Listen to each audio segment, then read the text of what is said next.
Je voudrais donner la parole à Rolf Henke, qui tout récemment encore était directeur de la branche aéronautique de DGLR en Allemagne. Et j'aurais une question pour vous.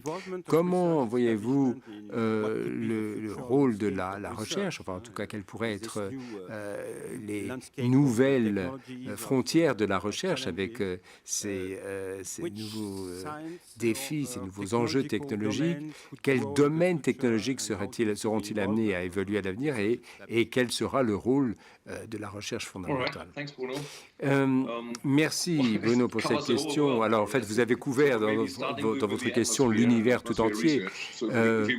Pour ce qui de la pollution de l'atmosphère, la neutralité carbone constitue déjà un gros pan de la recherche. On a parlé des SAF, mais pour autant que nous le sachons, le CO2 ne représente qu'un tiers des émissions et il y a des tas d'autres facteurs non CO2, sans parler des formations de nébuleuses, de nuages et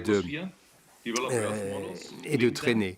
Donc, le mode de travail, c'est d'avoir des modèles, de les comparer sur les constatations dans l'air, dans l'atmosphère, avoir des données satellites qui puissent recouper les informations.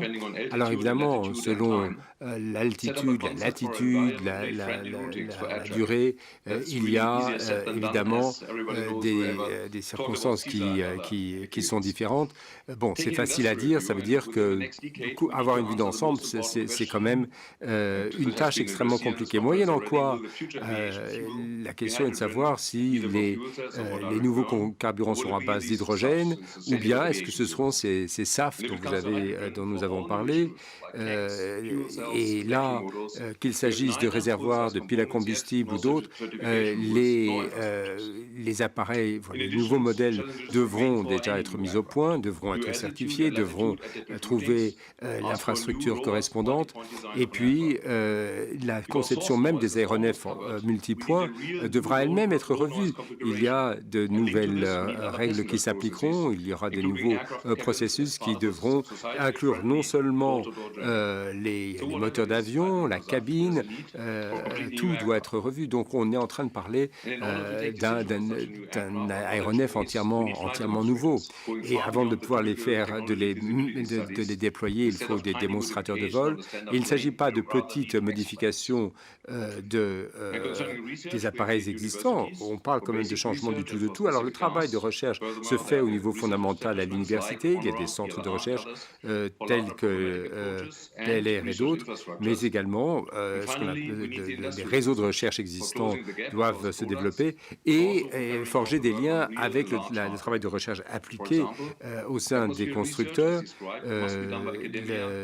Il y a un travail de recherche de base qui se fait au niveau de l'académie, mais la recherche appliquée doit se faire au niveau de l'industrie et des constructeurs eux-mêmes.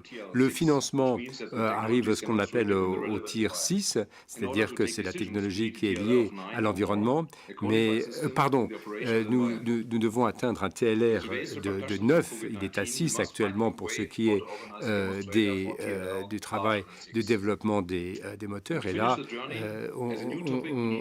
il y a encore plusieurs années de travail avant qu'on puisse arriver à un TLR de 9, en tout cas d'applicabilité, de disponibilité technologique.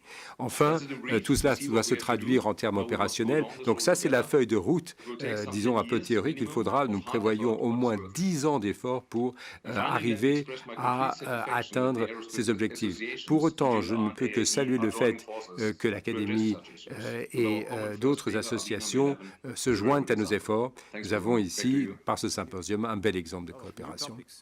Merci. Donc là, vous évoquez des nouveaux thèmes qui traduisent dans la pratique disons, la feuille de route de la recherche.